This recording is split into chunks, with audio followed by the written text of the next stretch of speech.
కుటుంబంలో సంతోషం, అఖండ సౌభాగ్యం లభించాలని మహిళలు మారేడు దళాల నోము నోచుకుంటారు. శివునికి ఎంతో ఇష్టమైన మారేడు దళంతో శివలింగాన్ని పూజిస్తారు. ఈ పూజ చేయడం వల్ల జాతకంలోని దోషాలు తొలగిపోతాయని నమ్మకం. ఆపదలో ఉన్నవారికి ప్రాణాపాయం తప్పించడానికి, కష్టాల్లో ఉన్నవారికి ఉపశమనం కలిగించడానికి ఈ నోము పనిచేస్తోంది. కాళీమాత ఉపదేశించిన ఈ నోమును ఆచరిస్తే అకాల మరణగండాలు తొలగి దీర్ఘసుమంగళి ప్రాప్తం కలుగుతోందని భక్తుల విశ్వాసం. సోమవారం, మాస శివరాత్రి, ఆరుద్ర నక్షత్రమున్న రోజుల్లో గణేశుడి వద్ద సంకల్పం చేసుకుని నోము మొదలుపెట్టాలి. ఏడాది పాటు రోజూ 3 మారేడు ఆకులను, దోసెడు బియ్యాన్ని తీసుకుని శివుడిని భక్తితో పూజించాలి. ఏడాది ముగిశాక ఉద్యాపన నిర్వహించాలి.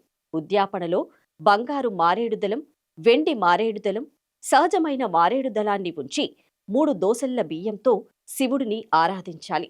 అనంతరం పేదలకు అన్నదానం చేయడం ద్వారా ఈ నోము సంపూర్ణమవుతోంది.